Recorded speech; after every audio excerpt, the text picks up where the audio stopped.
I'm so excited for you guys to listen to this week's episode of the Balanced, Beautiful, and Abundant podcast.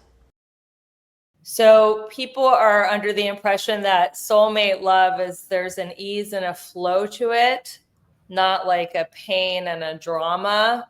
So, what would you say to that? There is pain and drama. There's pain and drama. And like if you have kids or if you have a bad dog that's misbehaving, you still love them, right? Yeah. Even though you hate them and you'd like to put your fingers around their neck and crush them, it doesn't mean you don't love them. We have to be more accepting. Human beings, by their very nature, are annoying. The hardest part of life is other human beings. Level up, don't look back, let's go. Set the pace, watch me steal the show. Higher ground, yeah, I'm rising fast. This is my moment, it's built to last. Keep the focus, keep the drive. No slow motion, I'm alive. Power surging, can't deny. Welcome, everyone, to the Balanced, Beautiful, and Abundant podcast. My name is Rebecca Whitman, helping you go from burned out to balanced, beautiful, and abundant. And we're all about the alignment, not the hustle and grind. And we have an incredible guest in the studio. I'm so excited you're here. Welcome to the show, Arielle Ford. Thanks, Rebecca. I can't wait to see what kind of trouble we get into. Absolutely. Well, let me tell my audience a little bit about you if they don't already know. Arielle Ford is known as the Cupid of consciousness. She is a love whisperer, a best-selling author, and a relationship expert on a mission to help you find love, keep love, and be love. With 12 books to her name, including The Soulmate Secret, Turn Your Mate into a Soulmate, and Wabi-Sabi Love, she has spent 30 years lighting up the personal growth world with wisdom, wit, and heart.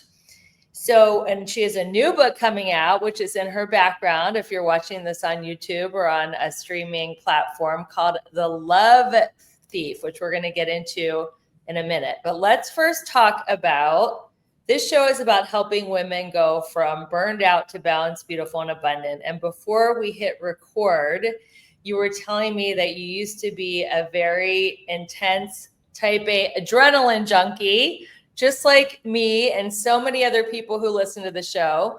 So how were you able to slow down and chill out and enjoy life more?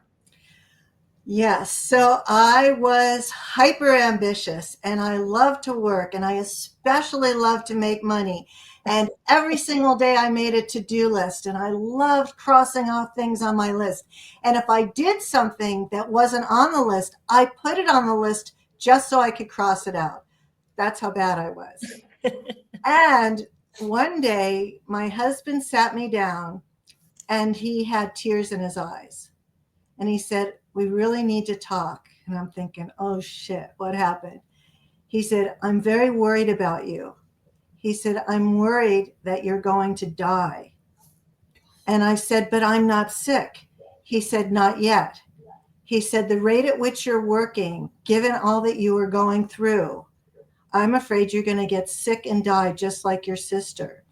Because what had happened, my late sister, Debbie Ford, who was a huge best-selling author. She was on Oprah a million times. She's #1 New York Times with a book called The Dark Side of the Light Chasers. She was the shadow expert. She had just recently passed after a very long illness. And I took off about 7 weeks during that time as she was at the end of her life. But as soon as she had passed, I went back to work and I had a million things piled up. And he said, your tank is empty. You just can't keep this up. And I'm really afraid. And he's not a drama queen. So the fact that we were having this conversation, I got it. So I went and I looked at my calendar and I saw that it was going to be really several months before I could take off any significant amount of time, given the projects that were lined up that I couldn't hand off.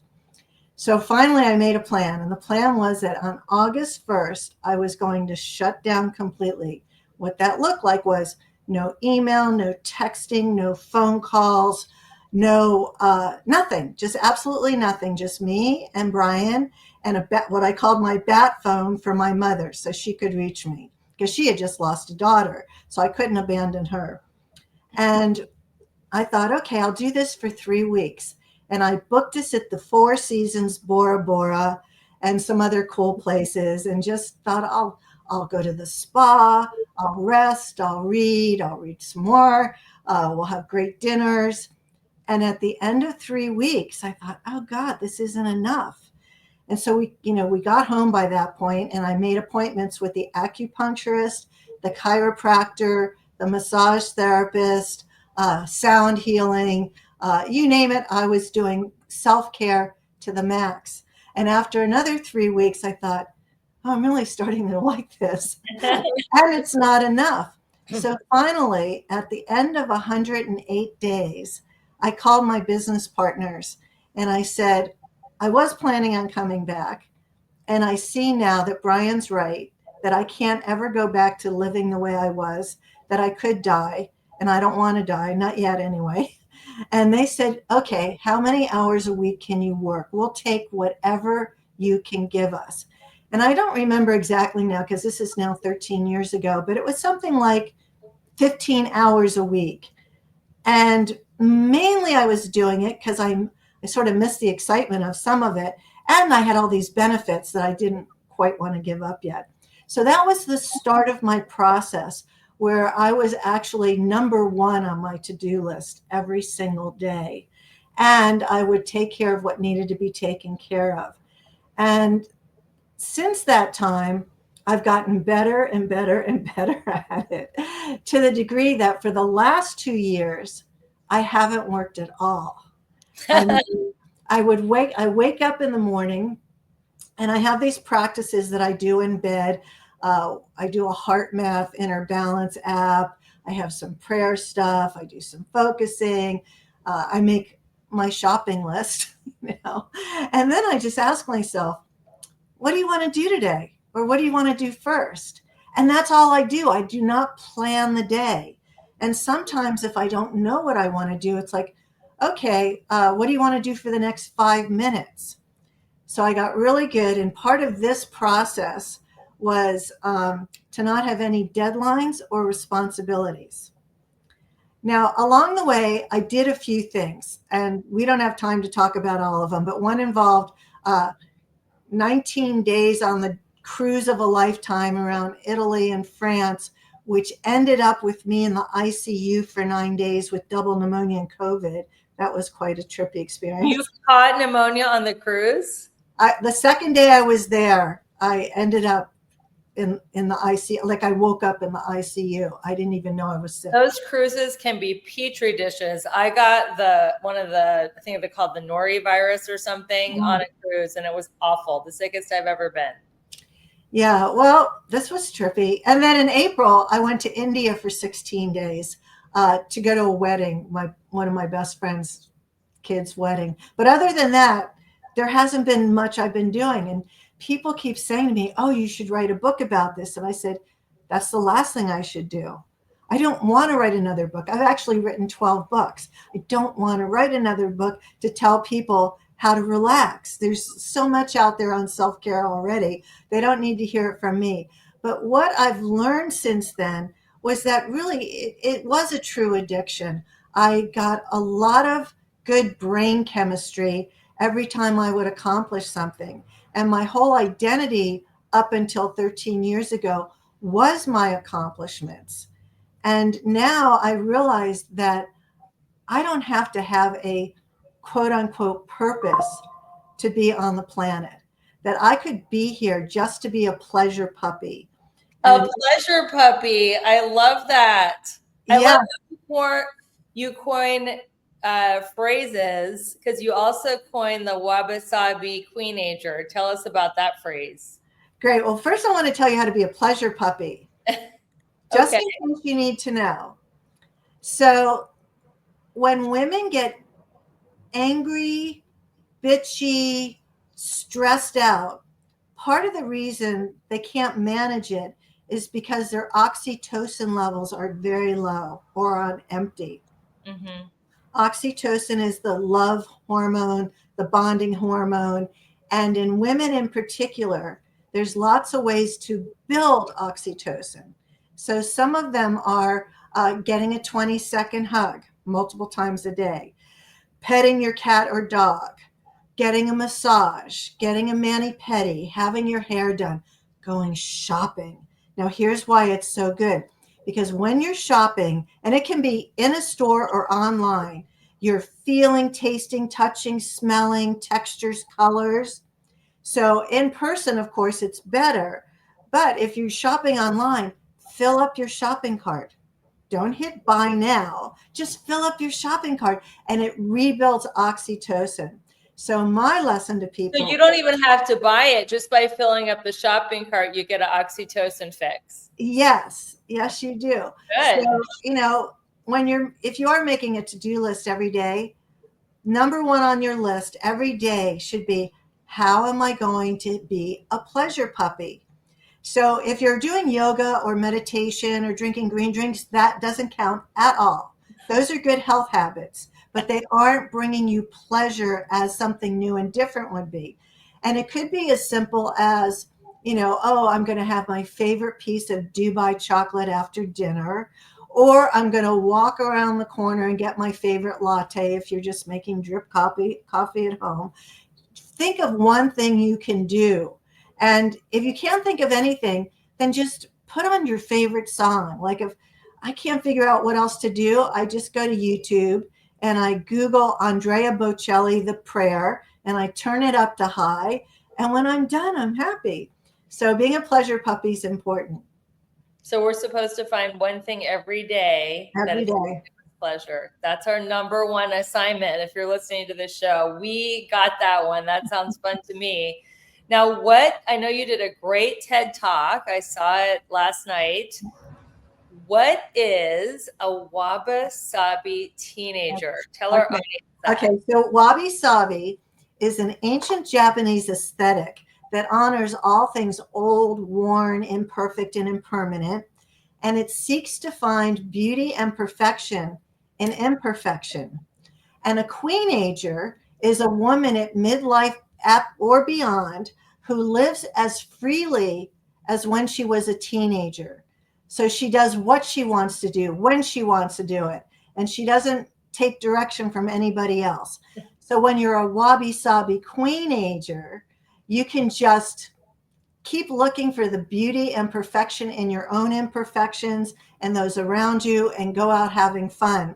And on my website, I actually have a quiz that you can take to find out what kind of queenager you are, because there's cultural queenagers and there's creative queenagers and there's, I don't know, I forget what I call them. They're kind of like environmental queenagers.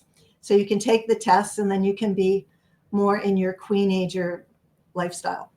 And tell us your website. So somebody might want to put this on pause and go take the test right now if they're curious. It's my name, arielleford.com. Perfect. Wow. We are going to come back in a minute after this commercial break, and we are going to talk about why so many successful women these days seem to have everything but love. Thank you for listening to the Balanced, Beautiful, and Abundant Show, and we'll be right back.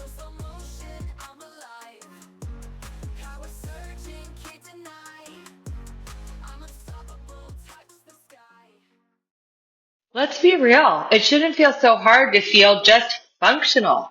You eat right, you move your body, you check all the boxes. But if you're still hitting that midday crash or waking up feeling already drained, your body might need cellular support. That's where Vita Essentials comes in. It's a cutting-edge NMN supplement that helps your body naturally produce NAD, the molecule that powers your cells and fuels your energy. This isn't a quick fix. It's a long-term mitochondrial strength in every capsule. So if you want sustained energy for clear focus and real vitality, try Vita Essentials and feel that shift from the inside out. Go to the show notes to grab your discount code. Hey, beautiful soul. It's Rebecca here, your magnetic abundance mentor. If you've been feeling stuck, burned out, or like you're living a life that's fine but not fabulous, we need to talk. My one-on-one coaching isn't just your typical check the boxes program. It's a total mind, body, soul, and money makeover customized just for your goals. Today, we'll unlock your next level abundance in love, health, wealth, and happiness. You'll leave every session feeling centered, confident, and wildly magnetic to everything you desire. So, if you're ready to stop playing small and start living the bold, balanced life you know you're meant for, let's do this. Schedule your breakthrough call today. It's free, it's fun, and it might just change everything. Imagine this, waking up in your own private villa, breathing in the fresh air of Ensenada, Mexico, starting your day with yoga under the open sky, followed by a gentle hike through lavender fields. Then, sitting down to the most nourishing organic farm-to-table meal, all while being guided through my signature 7 pillars of abundance to completely set yourself up for success, not only for the rest of 2025, but beyond. This is the Manifest Your Dream Life Retreat, a luxurious, transformative experience happening this fall at the world-class Monte Valle Resort. And because you're a podcast listener, I have something extra special just for you. You'll receive a complimentary spa massage and a vitamin drip therapy treatment because your healing and your glow deserve priority. Spots are intentionally limited to keep it intimate and powerful, and podcast listeners get first access. So go ahead and head to the show notes and claim your spot before it sells out. This is your season to rest, receive, and manifest your dream life. See you in Mexico. Don't look back, let's go. Set the pace, watch me steal the show.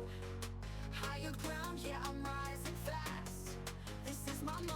Welcome back to the Balanced, Beautiful, and Abundant Show. I am here with Arielle Ford, best-selling author, expert on many things, but especially on manifesting romantic love. Now, why is it, in your opinion, that so many women have it all, but they're having a hard time manifesting love? Do you think that love is the price that the high achiever has to pay? Oh, I don't believe that at all. I think the problem is, well, there's a couple of them. I used to coach high achieving women. I'm retired from that now. But what I would find, the ones that were super successful were the ones that were willing to stop talking to their girlfriends about it, stop whining, bitching, moaning about it, and were willing to do what it takes to be visible in the world to find a man. And they were also able to embrace the fact that really the fastest, easiest way to meet somebody now is online. And I know they've all tried online and all this story. Oh, I tried it. It didn't work for They me. hate it, Oh, yeah. man, they hate it. Fine. I don't love exercising, but do I do it? Yes. Right? You don't have to like it or enjoy it, but you do have to commit to it. Because even though 90% of the men that you're going to meet online are going to disappoint you, they're going to ghost you, they'll catfish you, they're going to disappear on you. Not a good reason not to do it, because the truth is you only need one. And I'm just going to share a brief story with you that's 100% true. Okay. So I have this friend named Liz. Liz is super successful, earns 7 figures, well-known, well-respected. We all love Liz. Liz was 49 and never married. And she decided, okay, this is the year. I am going to commit to going on to Match.com and dating. And if at the end of 1 year I haven't found him, then I'm going to put a second mortgage on my home and spend $100,000 on a matchmaker. Okay. Liz went out on 79 first dates in 9 months. And this does not count the men she went out with twice. 79 first dates. Number 80, they just celebrated their 12th anniversary. He was perfect for her. And they would have never met in the wild, in the real world, never in a million years. But she committed, and she was willing to be disappointed over and over and over again. So that's what it takes. And many of the successful women I come in contact with are absolutely not willing to make that kind of commitment, because if you're going to go online, then you automatically need to at least carve out 30 minutes a day to be doing it, and to be willing to stop thinking that I'm a 9, so he has to be a 9. And you have to really get in line with what's possible and what your values are. Really, do you want somebody who is going to be your best friend, your lover, your partner, take a bullet for you? Or are you going to insist that you find somebody who is age appropriate for you? And what was the other thing I was going to say about that? And may not be taller than you, and Yes. may not make more money than you, and may already have an ex-wife or two and some teenagers or adult children somewhere. You have to really be expansive and receptive. That said, I'm going to tell you one other story. Oh, God, I love telling stories. I love that. Okay, we're all about hearing your stories. We're all for it. So my father's second wife was 20 years younger than him. Mm-hmm. Really lovely woman. He put her through law school. They had nice relationship. She took care of him when he was dying. He died pretty young, like 67. 18 months after he died, she called me one day and she said, I'm ready for a new relationship. And I said, okay, Judy, talk to me. And she said, well, I've been divorced and now I'm a widow, but I'm not that old. She was like 57 or something. And she said, and I'm ready. I'm ready. I said, well, what do you want? She said, okay, you know how busy I am. She said, I'm a docent at the Opera and the Symphony. I have children and grandchildren. I am in the choir. I play competitive Scrabble internationally a couple of times a year, and I'm a Mensa member. So I don't have all that much time, but what I would like is a committed relationship with a nice Jewish man who I will have dinner with on Tuesday nights and weekends, and we'll go to Israel for 2 weeks every year to volunteer on a kibbutz, and we will never commingle funds. And I said, well, you've really thought this through. You know how practical I am. She said, I like my life, and this is the one thing I want to add. I said, okay, I'm going to hold space for that. Let's just hold this vision. Online dating wasn't even a thing when this conversation happened. A month later, she calls me up. She said, I can't wait for you to meet Seth. I said, who's Seth? Seth's my boyfriend. We have dinner on Tuesday nights. We spend the weekends together. So I want you to know, Judy and Seth were a happy couple until 6 weeks ago.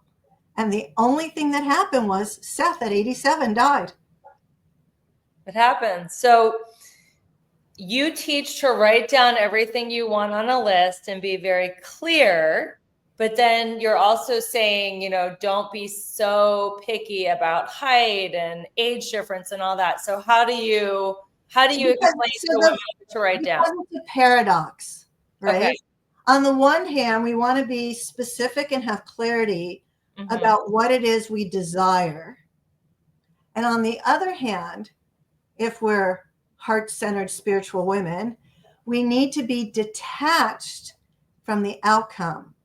So you can't say, oh, God, you have to bring me this by this date, blah, blah, blah. So you have to be able to hold both. Yes, wouldn't it be wonderful if I got my entire list? And wouldn't it be even better if you surprised me and I got somebody who made me happier than I could ever imagine, and he didn't have the 37 things I thought I needed? Because you don't know.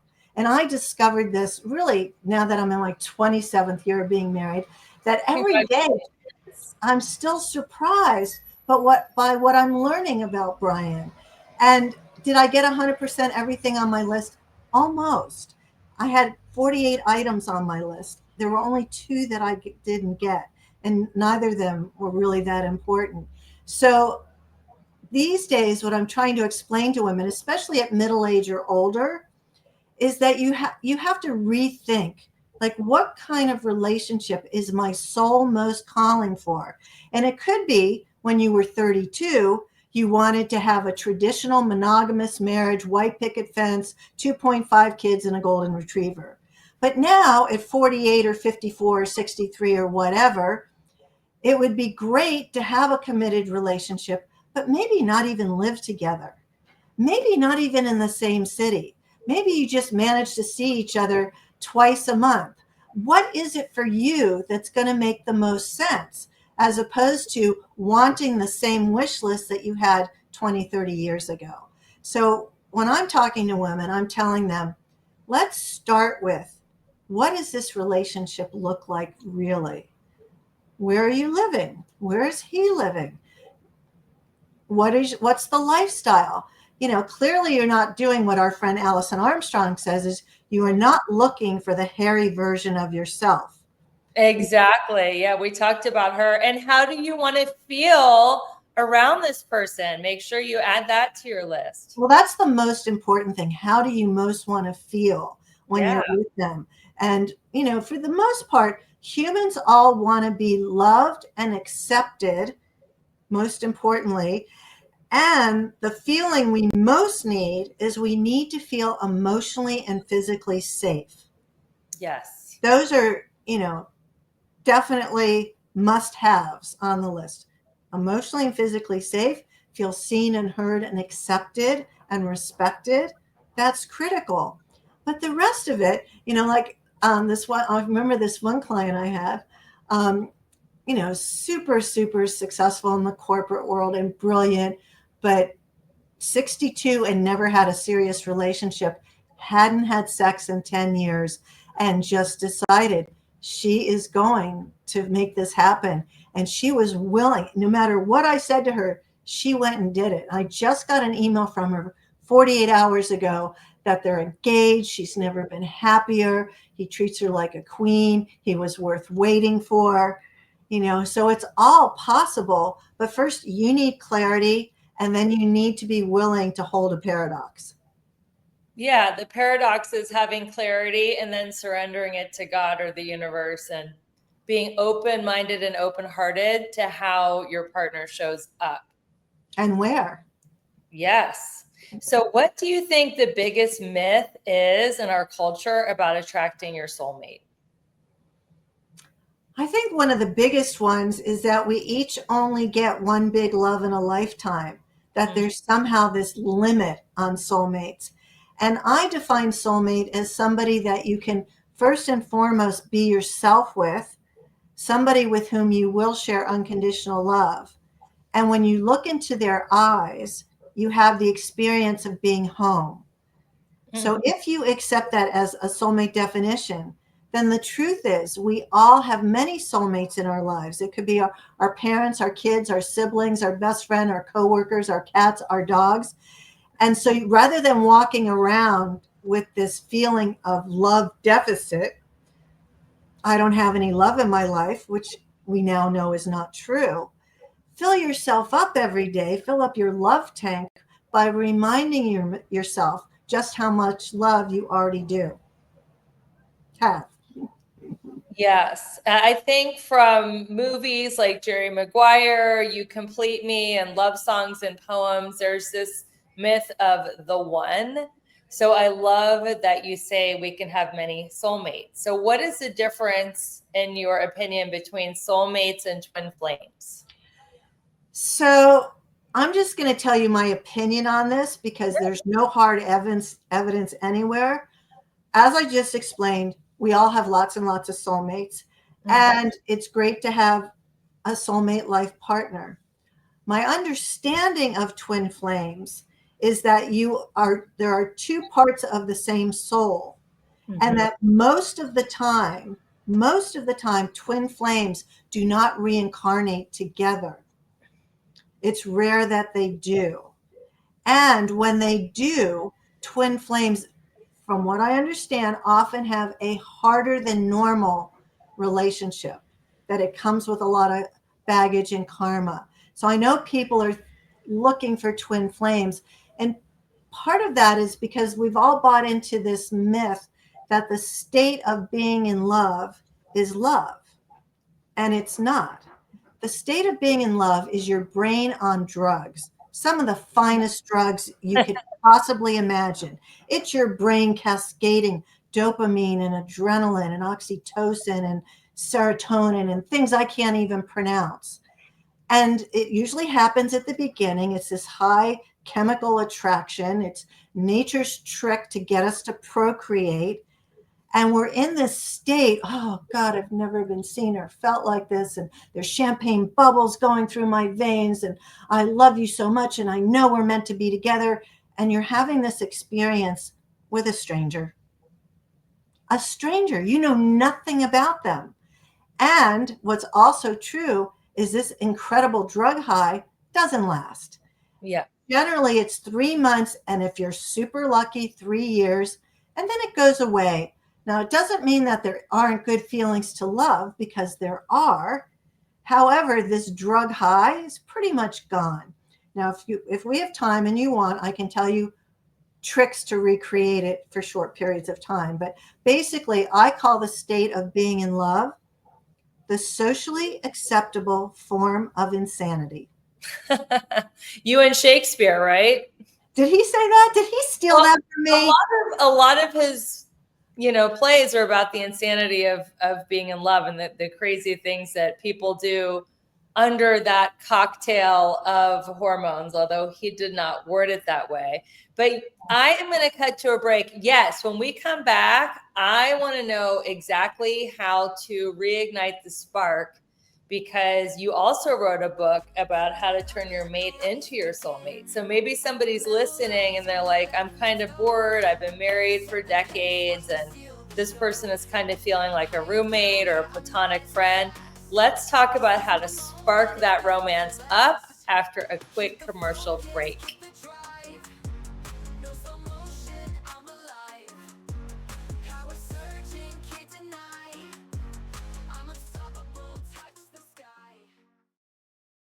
Achievers know this. Just because you can push through fatigue doesn't mean you should. We've been told that exhaustion is normal, especially in midlife, but it's not. Vita Essentials is an NMN supplement that helps your body naturally produce NAD+, boosting mitochondrial health, mental clarity, and cellular energy. This formula isn't just filler-free. It's packed with clinically selected ingredients like CoQ10, paraxanthine, and resveratrol. If you're ready to supplement smarter, not harder, then Vita Essentials is for you. Because peak performance in midlife is not only possible, it's powerful. What if your skincare did more than just smooth fine lines or give you a glow? What if it helped you feel calmer, clearer, and more like yourself every single day? That's exactly what I found with Skin to Mind, a luxurious 3-step ritual that doesn't just treat your skin, it supports your whole mental health. In just 3 easy steps, morning and night, I feel like I'm giving my nervous system a reset and my skin a second chance. No overwhelm, no 10-step routine. Just intentional, elevated skincare that makes you look radiant and feel deeply grounded. Because when you feel good in your skin, everything else flows. Ready to experience skincare that loves you back? Head to the show notes for your exclusive discount code on Skin to Mind and step into your new favorite ritual. Okay, can I be real for a second? You're out there crushing it in some areas of your life, but in others, it's like a hot mess express. Sound familiar? Here's the thing. You're not just meant to survive, you're meant to thrive. And that's exactly what I help my clients do in my coaching program. Together, we'll tackle all 7 pillars of abundance, because who wants killer abs but a dumpster fire of a bank account? Or a thriving career but 0 in the romance department? Yeah, no thanks. I'm inviting you to schedule a breakthrough call with me. No pressure, no awkward sales pitch, just you, me, and a chance to figure out why you're stuck, and how to get unstuck. So stop doom scrolling and start doing something about it. Click the link in the show notes and let's start giving you your best, most bougie life. You in? Don't look back, let's go. Set the pace, watch me steal the show. Higher ground, yeah, I'm rising fast. This is my moment, it's built. Welcome back, everyone, to the Balanced, Beautiful, and Abundant podcast. I'm so glad you're here for this episode. We are talking to love expert Arielle Ford, and she's about to tell us how to reignite a dull or platonic feeling relationship. Okay, so what you want to do is sit down with your partner and ask them to share with you something that scares them to death.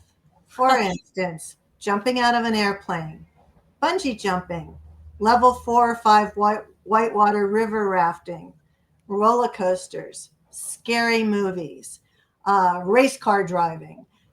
Find an activity where both of you can honestly say, that would scare me to death.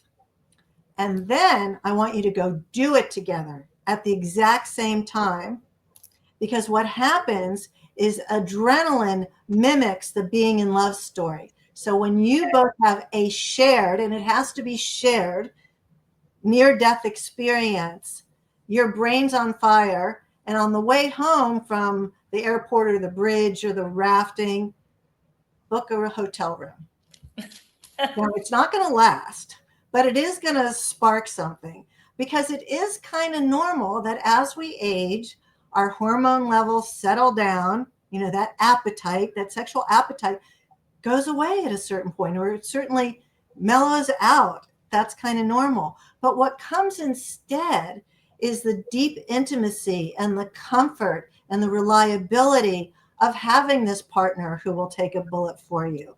So you don't get to have that extreme high, because like I said, it is the world's greatest drug high, you know, but you will have a new appreciation for the fact that you're 30 years in with this person who loves you in spite of the fact that you're now growing hair on your chin, or, you know, he can't reach his toenails to cut them. And we start devolving physically, and they love you anyway. And in spite of that.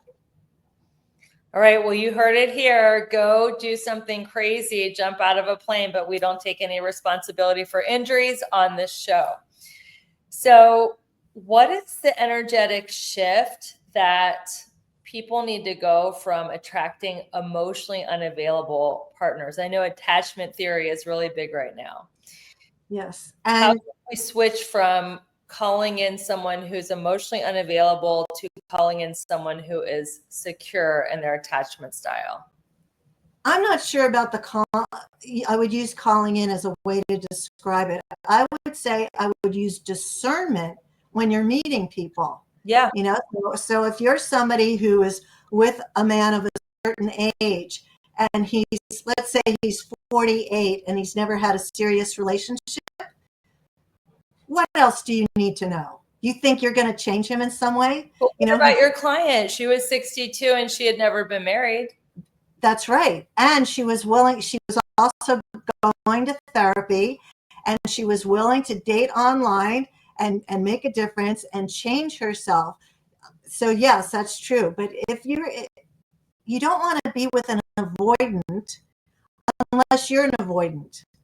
Two avoidants together can actually work, but it's rare. But if you're a secure type and you want a secure type, then you should do that. If you're an anxious type, but you're willing to become a secure type, then you just need to give people a chance. Part of the problem with online dating, which is why I only recommend Match.com, all this swiping stuff, you're making decisions based on absolute nothing. You know, you're not giving them a chance. At least on Match, you can read their whole profile, you can see different pictures, and you know, the moment you want to connect with somebody, do not text them. Do not spend a minute texting them. Get on the phone or get on a video chat as fast as possible, and then just be fun and ask questions and observant and give them a chance, because all this, oh no, he's not for me, he's not for me. I did have this one client. We were online looking at her profile together, and she was showing me the different men that either she was interested in or they were interested in her. And there was one man in particular that she was interested in, but she said, there's a reason why I just can't do it. And I said, why? She said, well, he's a plumber. And I said, and I'm looking at the profile, and I was like, did you look at all the pictures?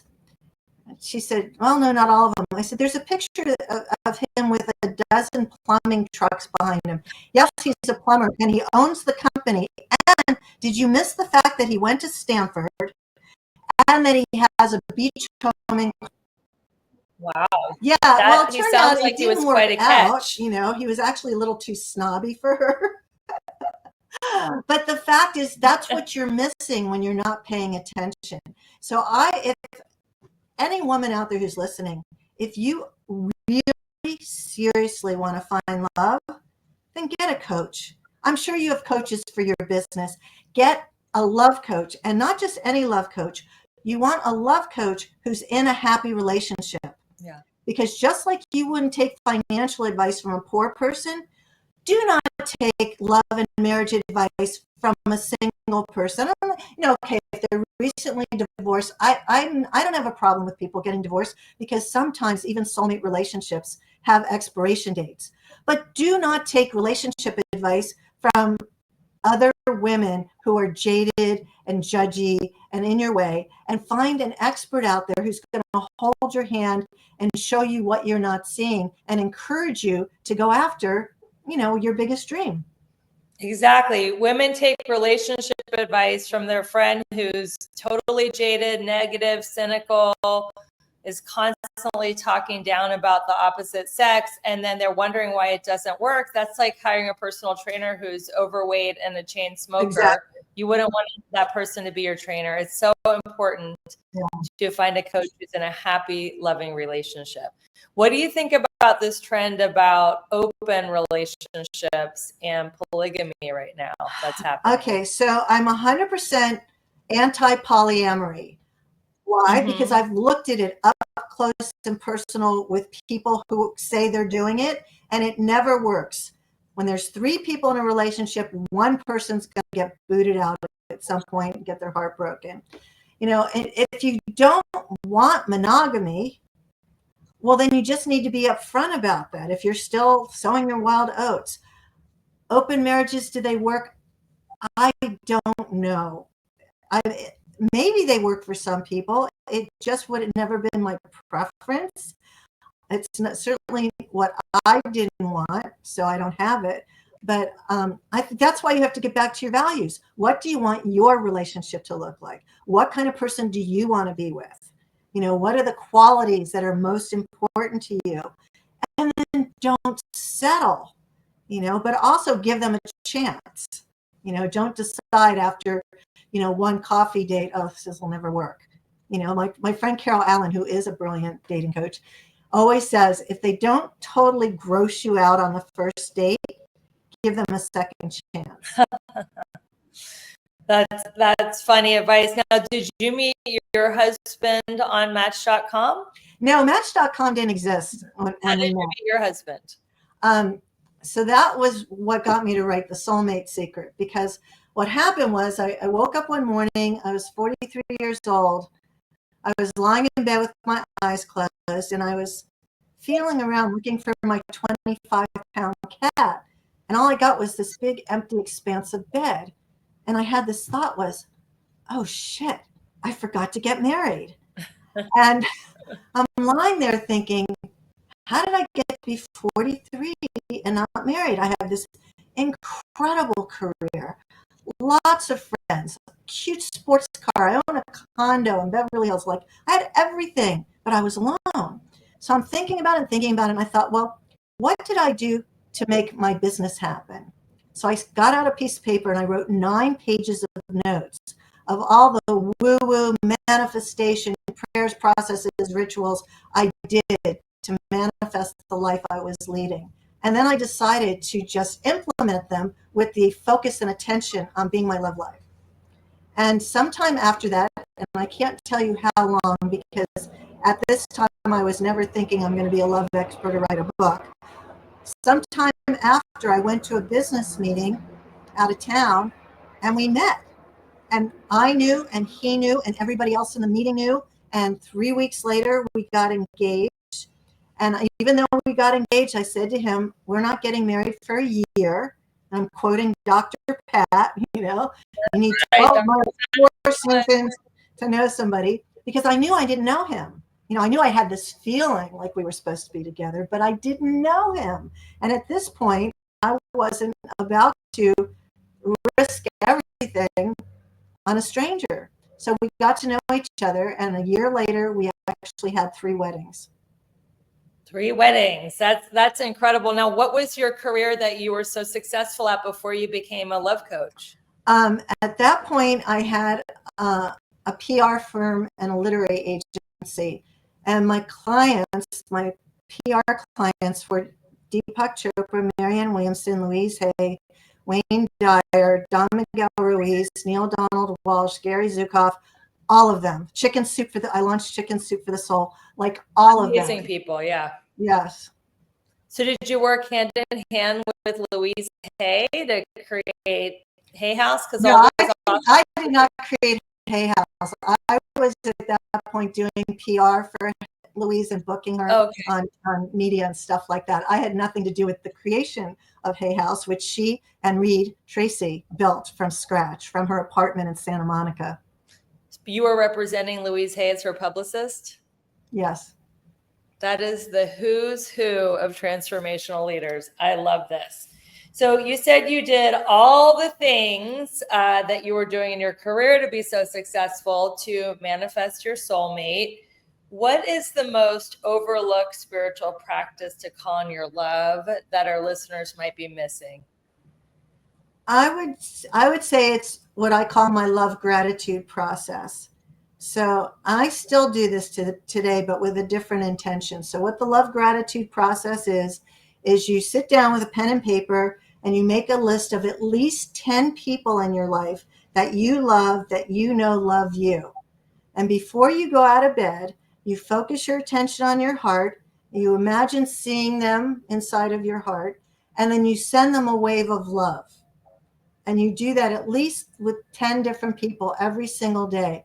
Because when you do that, you're filling up your own love tank, but you're also in what the heart math people call love coherence.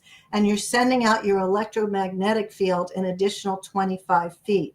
So being focused on love and appreciation and gratitude every single day keeps you in this space of, I am loved. I have enough love, and I have enough love to share.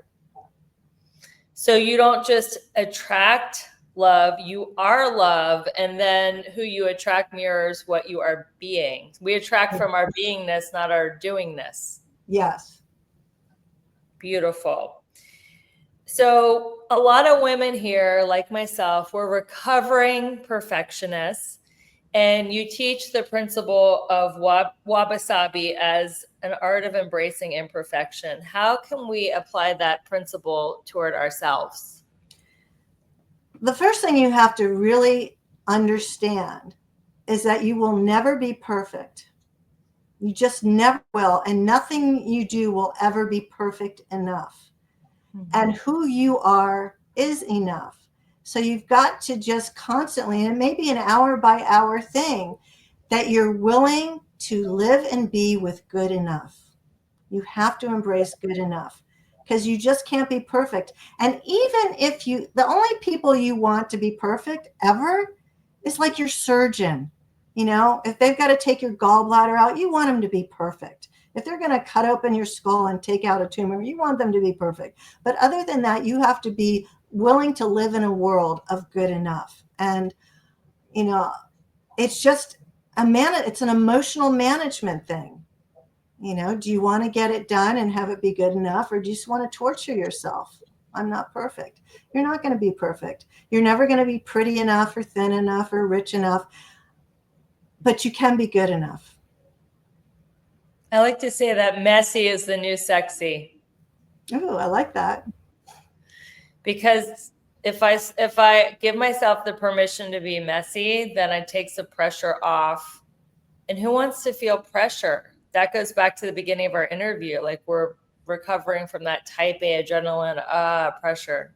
I don't want to feel that way. And that is not a spiritual way to be, because I think being spiritual is like being in the flow. Yeah. I read an article in the New York Times yesterday about some new study that came out that said that messy is a sign of high intelligence. There you go. So There I'm you smart. I'm smart and I'm imperfect. That's right. And if we strive for imperfection, we'll nail it every time. Exactly. So, what's one love belief that you'd love to delete from every woman's mind right now? If you had a magic wand, you could just take that belief out. Love belief. I would say that, I don't know if this is actually a belief, but here's what I know. You can be with your perfect partner in terms of they are perfect for you, not that they're perfect. And there will be days when you hate them, and it doesn't mean that you don't love them. Another paradox. You need to be able to live with that.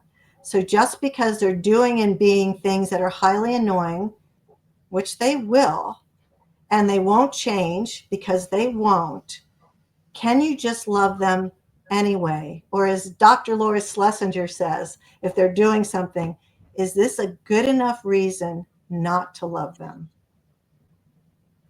So people are under the impression that soulmate love is there's an ease and a flow to it, not like a pain and a drama.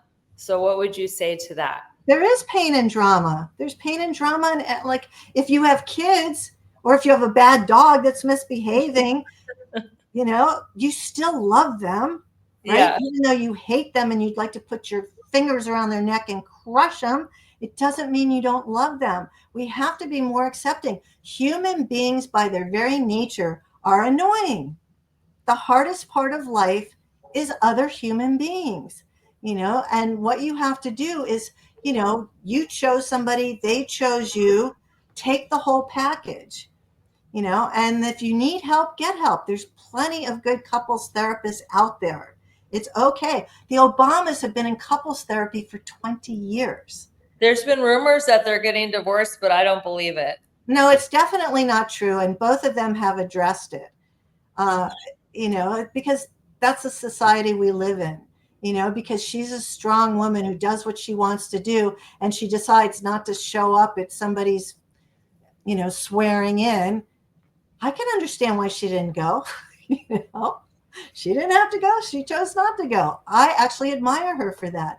But find a couple or two who have the kind of marriage or relationship that you envy and spend more time with them. Start adopting some of their practices. It's not that hard. In order to have a good long-term relationship, you need a couple things. You need connection, compatibility, some chemistry. It doesn't have to be off the charts. Some chemistry is nice. Communication that can be learned, thank God. And, you have all of that, and then a willingness to share each other's lives, to be there for each other, to be a witness for each other's lives, and understand there'll be good days and bad days, and it's okay to want to kill them every once in a while. Just don't really do it. Exactly. Well, we are going to do one more quick break. And when we come back, we're going to hear all about your new book, The Love Thief, and where we can find it. You're listening to the Balanced, Beautiful, and Abundant show, and we'll be right back. Welcome back, everyone. It's Rebecca Whitman, taking you from burned out and overwhelmed to balanced, beautiful, and abundant. Arielle, where can people find The Love Thief, and what is your new book about? Great. Well, it's at the website, thelovethief.com, and it's a romantic spiritual thriller with a very juicy revenge subplot and a very fun surprise ending. And as it says in the beginning of the book, this book was inspired by actual events. Names have been changed to protect both the guilty and the innocent. And it's going to be a streaming series one of these days. The contracts are in final negotiations. So you'll be able to see it home on TV one of these days. But it's the story of a woman, a 38-year-old woman, whose entire life, all she wanted was the white picket fence. And she's now 38, not a guy in sight. She's trying to figure out if she has enough money to freeze her eggs. And she's desperate, just desperate. And then, voila, magically, she meets him. She meets Prince Charming under a fireworks at a big gala, and she's madly in love, and everything's going great. Nobody's ever seen or heard her or taken care of her like this guy has. And things are great until they're not. And she eventually finds out that he's a sociopath, toxic narcissist. He breaks her heart, crushes her dreams. Everything that can go wrong does go wrong. And as part of her healing, she ends up in India and begins to have these most magical, mystical healing experiences. So it's a great story about love and loss and resurrection and romance. And what else can I tell you about it? I'll tell you my favorite line in the book. Tell us. In Rishikesh, she has this man who's a retired professor of psychology who now owns a spiritual bookstore. And every morning she goes to his bookstore to have chai with him for her caffeine fix, because in India, there's no Starbucks open at 8 a.m. And one day he's explaining to her what love really is and isn't. And he explains to her what she's been through and what she needs to do to heal. And she says to him, "But did he ever love me?" And he looks at her and he says, "Asking a man like this to love you is like asking a man with no arms to hold you. Simply impossible." That is deep. So obviously this character is love avoidant and he's not able to love. Well, he's a sociopath. He has no capacity for empathy. It's not possible. But what he is capable of doing, and what he and others like him do, is they target successful women. Yes. They go after successful women because they want money and they want status, and they're generally fun to be with and opportunity. But then, and they know that these successful women have provided themselves with everything they could possibly want except romance. So they know the words to use to whisper in their ear. They know how to romance them, and they give them, they think, "Oh my God, this is everything I have wanted to hear, everything I ever wanted." And then they take it all away. Yes. I have been in a relationship like that. Have you? I don't know any woman who hasn't. Or, yeah, at least a certain type of woman. Yeah. High achieving women like the ones who listen to the show. Well, where can we grab the book? Is it going to be on Amazon? It's on Amazon and all the online bookstores. It's in some bookstores, not 100% of all of them, but some. And the easiest way to get it is just go to thelovethief.com, because if you click on one of those buttons there are bonuses that you can go back and grab that are very cool. And it's out. We can go to thelovethief.com today. Yes. The book and the bonuses. Yay. So this has been an amazing conversation, Arielle. I know my listeners are going to want to stay in touch with you. Can you give us your website and your social media handles? Sure. It's what is my Instagram? I think it's at Arielle, ARIELLE _author at Instagram. Yep. And on Facebook, it's facebook.com/Soulmate Secret. And the website is my name, arielleford.com. And I'm pretty easy to find. I have a YouTube channel. Oh, yes. My YouTube channel is youtube.com/Arielle Ford. And I have a TED Talk. But for that, you have to go to YouTube and Google Arielle Ford plus TEDx. And that comes up. I love your TED Talk. Oh, thank you. Thank you so much, Arielle, for being on the show. This has been an incredible conversation. And thank you, listeners, for being a part of this movement that you can achieve happiness and success through aligning your life in 7 pillars of abundance: spiritual, physical, emotional, romantic, mental, social, and financial. Remember, it's about alignment, not the hustle and grind. Don't forget to go to my Instagram, DM me what was your biggest takeaway from the show. This is going to be a streaming live video on Instagram. You can comment on it and ask Arielle another question, and we'll make sure to circle back and get your questions answered about love, relationships, or anything that we discussed on the show. I'm really excited to hear your feedback. Thanks everyone for listening and making this show the success that it is. We've been in the top 60 shows on Apple Podcast charts this week. We're so excited to be top 60 in education out of millions of podcasts. Thanks everyone for listening to the show. And remember, keep your vibe high and magnetized. Bye everyone. Level up, don't look back, let's go. Set the pace, watch me steal the show. Higher ground, yeah, I'm rising fast. This is my Hey there, it's Rebecca, your magnetic abundance mentor. Let me ask you something. Are you feeling stuck, burned out, or like life just isn't as juicy as you know it can be? If you're nodding right along, it's time for a breakthrough. My coaching program is designed to help you align your life in all 7 pillars of abundance: spiritual, physical, emotional, romantic, mental, social, and financial, so you can finally live that big, bold, sexy, and adventurous life you deserve. And here's the best part. I'm inviting you to schedule a breakthrough call with me.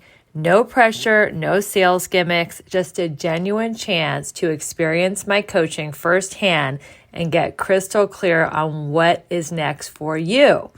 Because your best life is not a someday thing, it's a right now thing.